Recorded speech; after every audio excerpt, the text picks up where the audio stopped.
Neste momento estamos na delegacia de polícia civil, onde um indivíduo acaba de ser preso envolvido em um crime de trânsito aqui na cidade de Catalão, onde a vítima, um motociclista de 22 anos, faleceu após acidente na rua Cristiano Victor no último sábado. E agora vai falar com a gente o delegado Pedro.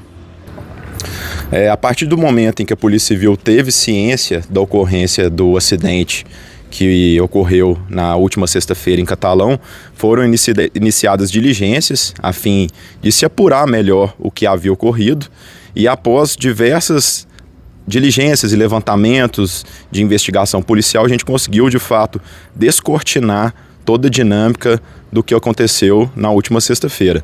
Sendo assim, a gente conseguiu apurar de forma contundente que o condutor da caminhonete, ele de fato estava em alta velocidade, numa velocidade incompatível com a via, que ele ultrapassou o sinal vermelho e, portanto, ele assumiu o risco de produção do resultado.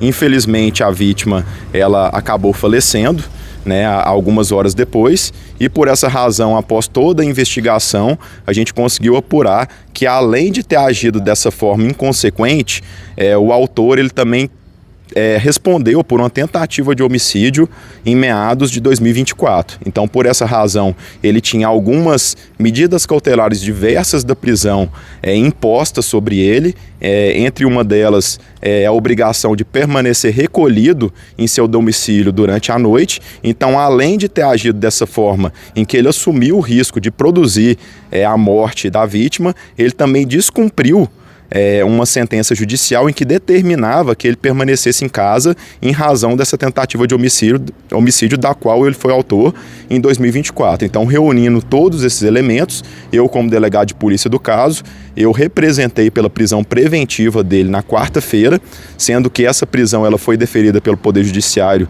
na tarde de hoje.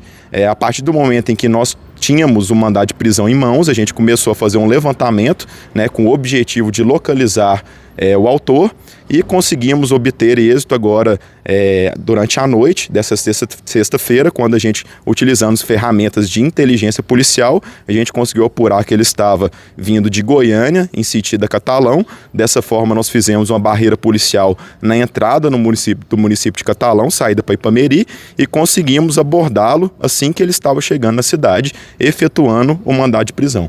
Delegado, ele foi ouvido poucas horas após o fato. Por qual motivo ele foi liberado após ele ser ouvido aqui? Correto. Ele realmente foi orientado por advogado.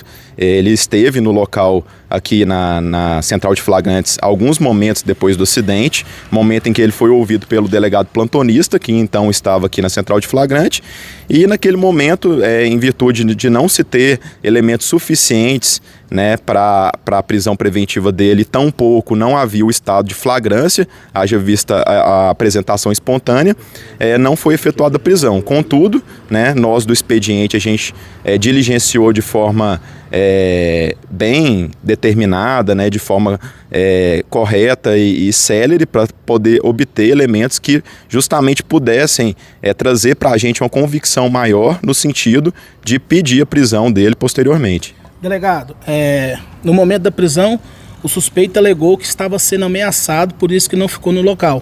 Para a polícia, através de imagens, de vários outros procedimentos que a polícia tem internamente para investigar a situação, a polícia acredita nessa versão dele, que ele estava sendo ameaçado, por isso não ficou no local? Perfeito, realmente ele afirmou isso, mas nós conseguimos, a partir da investigação, descobrir que tratava-se de uma falácia, ele mentiu, não teve nenhum tipo de ameaça no local do crime. Infelizmente, a maior parte das pessoas que vivenciam esse tipo de situação, ou seja, condutores que acabam por ocasionar acidentes, eles tendem a utilizar esse tipo de argumento. Então isso é uma coisa muito comum, nós policiais já estamos acostumados, mas o que eu posso dizer é que a investigação apontou que ele de fato omitiu o socorro, ele não permaneceu no local e foi justamente por uma vontade própria, não teve nenhum tipo de ameaça de terceiros, nenhum tipo de coação, então ele não permaneceu no local e não prestou o efetivo socorro, justamente porque ele não quis, e não tem justificativa para isso. O mandado de prisão dele saiu hoje? O mandado de prisão dele saiu na tarde de hoje, sexta-feira. E quais os crimes que ele vai responder?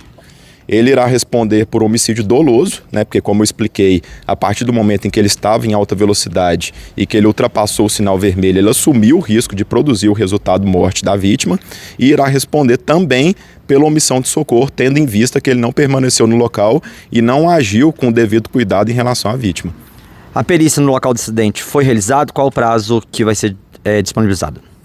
A perícia no local ainda não foi realizada, né? Ela está em curso, o laudo ainda não foi concluído, mas ele irá apontar alguns pontos importantes para nós da Polícia Civil, que somos a Polícia Investigativa, entre elas a estimativa da velocidade em que o autor se encontrava, só que de qualquer forma o vídeo ele é bem esclarecedor, né? Ele ilustra de uma forma bem clara como que ocorreu a dinâmica do acidente, e a partir do momento em que o autor ele é preso, nós temos 10 dias para concluir o inquérito policial, mas o que eu posso adiantar é que as investigações estão extremamente adiantadas e muito possivelmente eu devo concluir o inquérito lá para terça, quarta-feira da semana que vem. Você disse que ele já tem passagem aí pela polícia por crime de homicídio, portanto ele não poderia estar, né, fora de casa naquele horário, né?